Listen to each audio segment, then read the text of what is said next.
Hi guys, it is the Sunday after Thanksgiving. All of our friends, our family, and our guests have gone.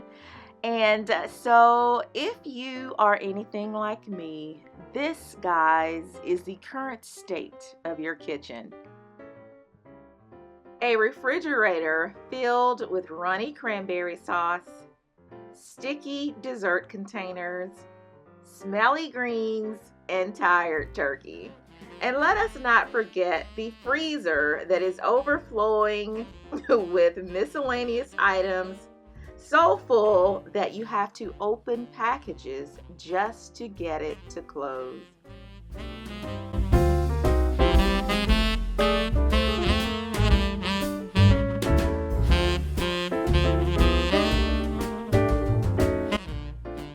Let us not forget the kitchen countertops littered with failed grocery store runs and a sink or two filled with dirty dishes.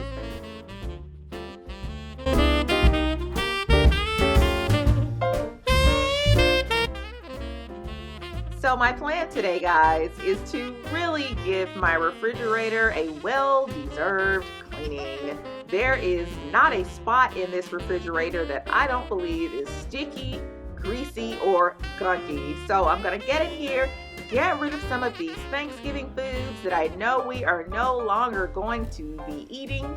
That brings me to a quick question. Is there an expiration date for Thanksgiving food, or Thanksgiving leftovers? How long after Thanksgiving should we continue to eat the Thanksgiving food, the Thanksgiving leftovers? For my household, yesterday was the last day, so I'm tossing everything on today. I am actually even going to get inside of my freezer here. It is a disaster. I have really let this portion of the refrigerator go as well. So I'm going to go ahead and open up all of Chase's little frozen pizzas there. I'm going to toss some foods that are probably expired at this point and just really give the kitchen a good cleaning.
Cast iron grates, guys, really took a beating this Thanksgiving with moving the pots and pans on and off the burners.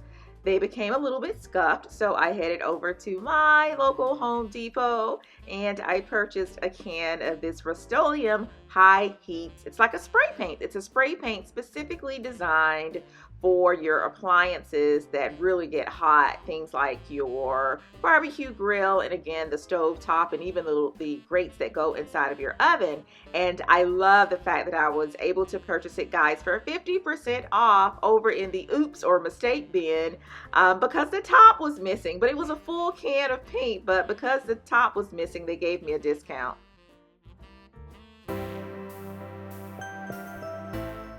So with the dishes all cleaned and put away, I'll go ahead now and start on the most dreaded part of this cleaning process, and that is the refrigerator. So I'm just gonna go ahead now and remove just about everything from the refrigerator so that I can really get in there and clean it out. And I'll do the same thing for the freezer, and then I'll put it all back.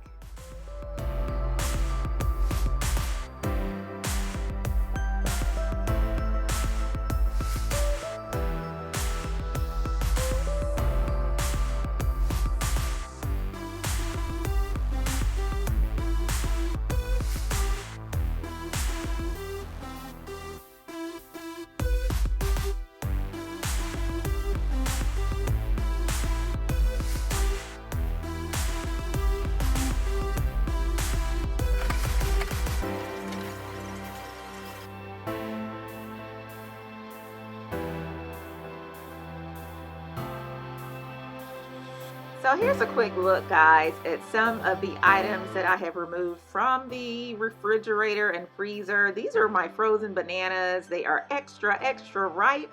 I keep those to place inside of my smoothies. I keep them frozen, and they just really make really, really good tasting, really sweet, kind of healthy smoothies. This is kale that I keep frozen also, that I place in my smoothies. I like to keep it frozen. It keeps better, remains fresher longer that way. And this is just some open bags of spinach. When I get in a rush, I typically, if I'm not in a rush, when I come home from the grocery store, I'll place the spinach in little Ziploc baggies and freeze it, and I'm able to get in and out of it a lot quicker, a lot neater that way. But when I'm rushed, I just throw it in the freezer. So I'm gonna repackage that. Right here are some green onions that are frozen as well. I feel that they, stay fresh a little bit longer that way. They're great when I want to make stews and things like that, and I don't need to have them, fresh. So I freeze them. Now, I don't recommend freezing them if you're going to use them as a topper, because they do get a little bit wilted. But I have so many, as you can see, green onions there. And this is just some extra cheese that Chase likes to use to make his little cheese quesadillas. Yes, he's cooking now, guys. So I like to repackage that. It stays fresher longer that way also.